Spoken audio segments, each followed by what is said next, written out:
रया समाय, वहाँ चंद्रमा सूर्य उदय होते ही नहीं है, है ही नहीं वहाँ, रात दिन होता ही नहीं, वहाँ तो सहज अवस्था है।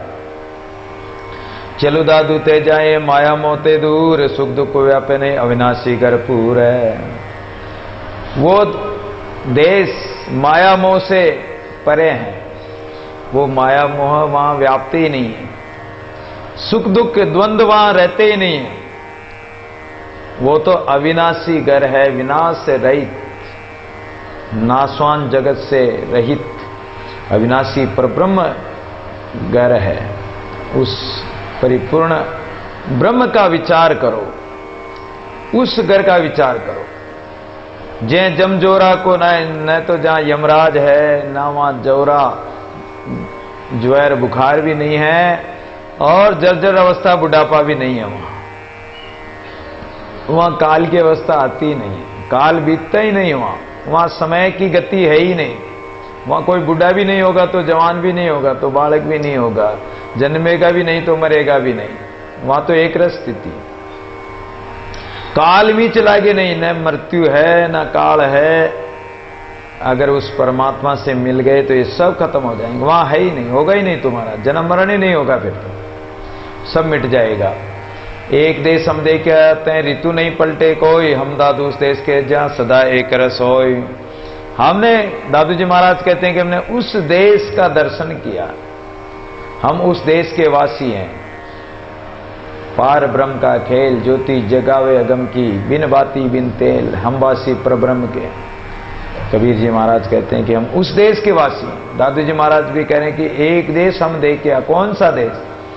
तय ऋतु नहीं पलटे कोई, वहां कभी सर्दी गर्मी बरसात इत्यादि ये ऋतुएं वहां नहीं पलटती है। हम दादू उस देश के, दादू जी महाराज कहते हैं कि हम तो उस देश से आए हैं जहां सदा एक रस होई, उस देश में सदा एक स्थिति रहती है। एक देश हम देखिया जहाँ बस्ती उजड़ न आए, हम दादू उस देश के सहज रूपता माए। उस देश में न तो कोई बस्ती है, ना कोई बस्ती उजड़ती है, ना कोई बस्ती बसती है। तो हम तो उस सहज रूप सहज देश के निवासी हैं। और आप भी अपने मन को सहज अवस्था में सहज भाव से उस देश में लगा दो। एक देश हम देखिया नहीं नेड़े नहीं दूर, हम दादू उस देश के रे निरंतर पूर। उस देश को हमने देखा है, जिन्होंने साधना की है, जिन्होंने कुछ तपस्या की है, भजन किया है, सुमरण किया है, तो वो उस देश में पहुंच जाएंगे। और उस देश में यहाँ तो हमें कई अनुभव होते हैं कि परमात्मा दूर है, परमात्मा को खोजने के लिए वहाँ जाओ, वहाँ ढूंढो, वहाँ देखो, वहाँ नहीं मिला तो वहाँ मिलेगा। तो कभी नेड़े कभी दूर, कोई दूर बताता है, कोई नेड़े बताता है, कोई समीप बताता है, लेकिन वहां तो नेड़ा और दूर और पास है ही नहीं। वहां तो सदा समीप है, सदा साथ है, सदा संग है, वहां नेड़ा दूर है ही नहीं। हम दादू उस देश के रहे निरंतर पूर्व, निरंतर उस परब्रह्म परमात्मा में अंतराय रहित होकर और उसी परिपूर्ण ब्रह्म में अपने मन को लगाए रखते हैं। एक देश हम देखे जय निस्दिन नाई गाम, हम दादू उस देश के जय निकट निरंजन राम। रात दिन सूर्य की गर्मी या चंद्रमा की शीतलता वहां नहीं है। वहां तो एक रस स्थिति, न तो गर्मी होती है ना सर्दी होती है। वो परमात्मा कहीं दूर नहीं है, वो अपने निकट ही है, वो देश अपने निकट ही, अपने अंदर ही है। तो उस निरंजन परब्रह्म राम में जो जीवन मुक्त श्रेणी के संत होते हैं, तत्ववेता होते हैं, उस तत्व परब्रह्म परमात्मा में ही मगन रहते हैं। 12 मासी निभजे ताकिया परवेश, दादू सूखा ना पड़े हम आए उस देश है। हमारे यहाँ संसार में देखते हैं कि कभी तो बरसात की फसल होती है तो 2-2.5 महीने में बरसात की फसल हो जाती है। कभी सर्दी की फसल होती है, उंदाड़ू की फसल होती है, खरीफ की रबी की फसल होती है। तो ये 12 महीने फसल पैदा नहीं होती, 12 महीने खेती उत्पन्न नहीं होती है, लेकिन वहां परब्रह्म परमात्मा में तो 12 मासी निपजे, 12 ही महीनों वहां तो राम नाम रस की खेती और राम रस रूपी अमृत की खेती जो होती है वो 12 महीने ही बरसता रहता है, टपकता रहता है, अमृत जलता रहता है। हमने तो उस परब्रह्म परदेश में, उस देश में प्रवेश किया है। दादू सूखा ना पड़े, यहां संसार में तो कभी बरसात नहीं हो तो अकाल पड़ जाता है, कभी थोड़ी बारिश आई फिर चली गई, फसलें सूख जाती है। लेकिन वहां सूखा ना पड़े, हम आए उस देश, वहां अकाल पड़ता ही नहीं है। हम उस देश से आए। जय वेद कुरान की गम नहीं, ता किया परवेश, तै कछु अचरज देखे आयो कुछ और देश।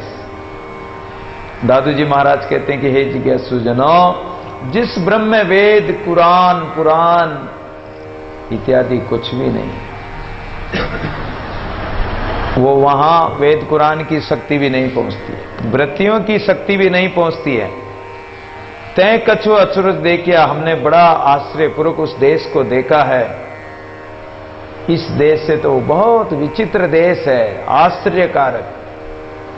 गीता में भी भगवान जब विराट रूप दिखाया, अर्जुन कहता है कि आश्चर्यवत, बहुत आश्चर्यजनक, आश्चर्यकारी है, अद्भुत विराट स्वरूप परमात्मा का। एक रोम रोम में करोड़ों करोड़ों ब्रह्मांड दिखाई दिए। बताओ तो उस देश का क्या वर्णन कर सकते हैं? वेद कुरान तो यही संसार में रह जाते हैं। ना गर्रयान बन गया, ना कुछ किया कलेश, दादू मन ही मन मिला सदगुरु के उपदेश है। इसलिए मध्य भाव बता रहे हैं दादू जी महाराज कि आप अगर घर में रहकर भी भजन करना चाहें तो कर सकते हो, वन में जाकर भी कर सकते हो, और अगर भजन नहीं किया, वन में भी चले गए, भजन नहीं किया, मन में संसार बसा हुआ, घर बसा हुआ, तो वहां वन में चले गए तो क्या हुआ? आपके घट के अंदर तो घर बसा हुआ, वन में रह रहे फिर भी घर के घर में पड़े हो। और कई लोग ऐसे होते हैं कि वन इत्यादि में कहीं जाने की जरूरत नहीं, वो घर में ही अपने एकांत में बैठकर भजन करते हैं। घर में ही सब कुछ करते हुए भी सहज भाव से मध्य मार्ग अपनाकर और अपना साधन भजन करते रहते हैं। ना उनको घर की जरूरत है, ना वन की जरूरत है, वहीं उनके लिए एकांत है। वन में जाकर क्लेश क्यों उठाएं वन के? दादू मन ही मन मिलिया, मन को परमात्मा के मन से मिला दो, वही एकांत हो जाएगा, बस वही भजन हो जाएगा। तो ये सदगुरु का ये उपदेश, इस उपदेश को धारण करो। काए दादू गर्रे काए वन खंड जाए, गर वन रहता राम ताई सोलियो लाए। क्या परमात्मा वन में रहने वालों को ही मिलता हो? तो बहुत सारे जंगली जानवर वन में जंगल में रहते हैं, उनको मिल जाना चाहिए। कई वन मानुष हैं, कई आदिवासी लोग हैं, कई ऐसे लोग जो जंगलों में ही रहते हैं, तो क्या उनको भगवान थोड़ी मिल गया? नहीं मिलता है। तो इसलिए चाहे घर में रहो चाहे वन में रहो, पर होना चाहिए भजन, होना चाहिए परमात्मा का सुमरण होना चाहिए। और परमात्मा तो घर और वन से रहित है, वो घर में भी है तो वन में भी है, और न वो घर में मिलेगा ना वन में मिलेगा, वो तो मन में ही मिलेगा। मुझको कहां ढूंढे बंदे, मैं तो तेरे पास में। ना काबा काशी कैलाश में मिलेगा, ना जंगल वन कानन में मिलेगा, न कोई मंदिर मस्जिद में मिलेगा। वो मिलेगा तो तुम्हारे अंदर ही मिलेगा, मन में ही मिलेगा। ताई सो लियो लाए, इसलिए उस परमात्मा से अपनी लगन लगाओ। दादू जिन प्राणी कर जानिया, गरवन एक समान, गरमाए वन जो रहे सोई साधु सुजान। इसलिए जिस प्राणी ने घर को और वन को एक समान, एक रस भाव से मान लिया, समझ लिया, वही सुजान है, समझदार है, ज्ञानी है। सब जग माए एकला दे निरंतर बास, दादू कारण राम के घर मन माए उदास है। संपूर्ण संसार के भोग पदार्थ इत्यादि इकट्ठे कर लो और उनको भोगो, उनको खाओ पियो। उनके खाने पीने में, उनके भोग विलास में ही तुम्हारा समय पूरा हो जाएगा। और तुम कुछ भी नहीं कर पाओगे। और इस भोग पदार्थों में, संसार के 3 लोक 14 भुवन की ऐश्वर्य आदि संपत्ति में एक परमात्मा ही विराजमान है। कण कण में, रोम रोम में परमात्मा विराजमान है। सब जग माई एकला, सब जग में वो एक परमात्मा ही विराजमान है। वो परमात्मा अपने घट भीतर भी है। देह निरंतर वास, अपने देह में, घट में भी वो निरंतर उसका निवास है। अगर उसका वास नहीं होगा तो ये देह रहेगी नहीं, इसका अस्तित्व नहीं रहेगा। कोई भी ऐसी वस्तु नहीं जिसमें परमात्मा न हो। तो निरंतर उस परमात्मा का वास अपने घट में भी है। जब परमात्मा सब जगह संसार में है, घट में है, जहां ढूंढो जहां देखो परमात्मा है। दादू कारण राम के, इसलिए राम नाम भजन करना हो, भगवान के भजन के लिए अगर तुम घर छोड़कर वन में जाते हो तो भी भगवान है, घर में रहकर भजन करते हो तो भी भगवान है। तो इसलिए घर वन माई उदास, इसलिए घर वन का आग्रह मत करो कि घर में रहकर ही भजन करें या वन में जाकर ही भजन करें। जहां हो, जिस देश में, जिस वेश में रहो, सदा राधा रमण कहो, उस परमात्मा का नाम पुकारते रहो। जिस देश में, जिस वेश में, जिस परिवेश में रहो, सदा राधा रमण कहो, भगवान का नाम पुकारते रहो। घर वन माई सुख नहीं है, सुख साई पास, दादू तासो मन मिल्या इनते भया उदास। इसलिए घर वन के चक्कर को छोड़कर, न तो घर में सुख है न वन में सुख है। ये सुख आपके मन की अवस्था है।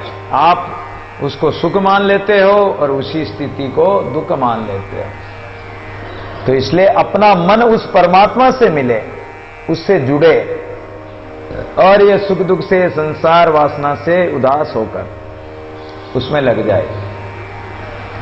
ना घर भला वन भला, जान नहीं निज नाम, दादू उन्मनि मन रे भला तू सोई ठाम। उन्मनि, ये सबसे बड़ी बात है कि आप चाहे घर में रहो, वन में रहो, लेकिन उन्मनी अवस्था आपकी आनी चाहिए मन की। उन्मनी एक मन की अवस्था है। अवस्था क्या है? कभी मन में सुख होता है, कभी दुख होता है, लेकिन जब सुख भी न हो और दुख भी न हो, एक ऐसी अवस्था आती, शून्य अवस्था आती है जिसमें उदास होकर, यानी किसी प्रकार का संकल्प विकल्प न हो, संसार के पदार्थ भी अच्छे न लगे, केवल एक परमात्मा ही प्रिय लगने लगे, और उस अवस्था को उन्मनी अवस्था कहते हैं। ये मन की एक अवस्था होती है। तो उन्मन होकर, उन्मनी के गर्वासा, पीवत कोई राम रस प्यासा रे, गगन मंडल में अमृत सर्वे, उन्मनी के गर्वासा। तो जो जिज्ञासु जन होते हैं वो अपने मन को उस उन्मनी अवस्था में, उस उन्मनी घर में निवास करते हैं। वहां उन्मनी अवस्था में उस परमात्मा को ही देखते हैं, और संसार इत्यादि संकल्प विकल्प होते ही नहीं। वहां वैरागी वन में बसे, गरवारी गरमाए, राम निराला रहेगा दादू इनमें ना आए। कोई लोग वैराग धारण करके जंगल में चले जाते हैं, सन्यासी, तपस्वी, त्यागी, तपस्वी महात्मा बन जाते हैं। कोई घर में रहकर गरवारी बनकर घर में ही रहते हैं, लेकिन ना तो परमात्मा उस वैरागी के वन में है, मन में है, और ना गरवारी के घर में है या उसके घट में है। वो परमात्मा तो राम निराला रह गया, दादू इनमें ना आए। वैरागी को अहंकार होता है कि मैं महात्मा बन गया, मैं महात्मा हूं, मैं साधु हूं, तो उसके मन में भी नहीं है और उस मन में भी परमात्मा नहीं। गरवारी को अहंकार होता है कि मैंने तो घर में ही परमात्मा का भजन करता हूं। मैं तो, लोग कहते हैं कि गर्गरस्थी तो संन्यास संत महात्माओं से गर्गरस्थ बड़ा होता है। वो बड़ा होने का अहंकार में पड़े, बड़ा कोई भी हो, लेकिन अहंकार तो है ही, अहंकार में तो पड़े हुए हैं। तो राम इन दोनों से परे हैं, वो निराला है। दादू इनमें ना आए, वो राम इनमें नहीं मिलेगा। अगर अहंकार कर लिया तो नहीं मिलेगा, और सच्चे मन से सुमरण किया तो दोनों जगह मिल जाएगी। दीन दुनी सदके करूं, टुक दे कण दे दीदार, तन मन भी छिन छिन करूं, बेस्त दो जग भी बार है। इसलिए महाराज कहते हैं कि हे परमेश्वर, दुनिया के जो दीन धर्म हैं, ये हिंदू मुसलमान पड़ा, मत मतांतर है, संप्रदायवाद है, पक्ष विपक्ष है, ये प्रभु मैं सब आपके अर्पण करता हूं। टुक देखण दे दीदार, टुक एक क्षण भर, एक तिल दरस दिखाए जी, एक तिल, एक क्षण भर भी एक झलक दिखला जा। हे प्रभु, हमें तो एक झलक मात्र दीदार करा दे, दर्शन दे दे, तन मन भी छिन छिन करूं। हे प्रभु, मैं अगर आप हमारे इस तन के कारण आप अगर दीदार नहीं दे रहे हो, दर्शन नहीं दे रहे, तो ये तन मन ये सब आपके न्योछावर करते हैं। 22 दोजक भी वार, और ये स्वर्ग नरक भी हमें नहीं चाहिए, ये भी आपके ऊपर वारना कर देते हैं। दादू जीवन मरण का मुझ पछतावा ना आए, मुझ पछतावा पीव का रयान ने नो माए। इसलिए न जीने का हमें सुख है, न मरने का हमें दुख है। हमें पछतावा है ही नहीं। मुझे तो पछतावा किस बात का है कि आपका भजन नहीं कर पा रहे हैं, आपका दीदार नहीं हो रहा। हमारे नेत्रों में आपके दीदार नहीं होने का, वियोग का दुख है। स्वर्ग नरक संशय नहीं, जीवन मरण भय ना, राम विमुख जे दिन गए सो साले मनमान। ना हमें स्वर्ग चाहिए ना नरक चाहिए। स्वर्ग मिलेगा कि नरक मिलेगा, इसकी भी हमें कोई चिंता नहीं। जिएंगे कि मरेंगे, इसका भी कोई भय नहीं। जी रहे हैं तो ठीक, और मृत्यु आ जाए तो भी ठीक, इसका भी हमें कोई भय नहीं।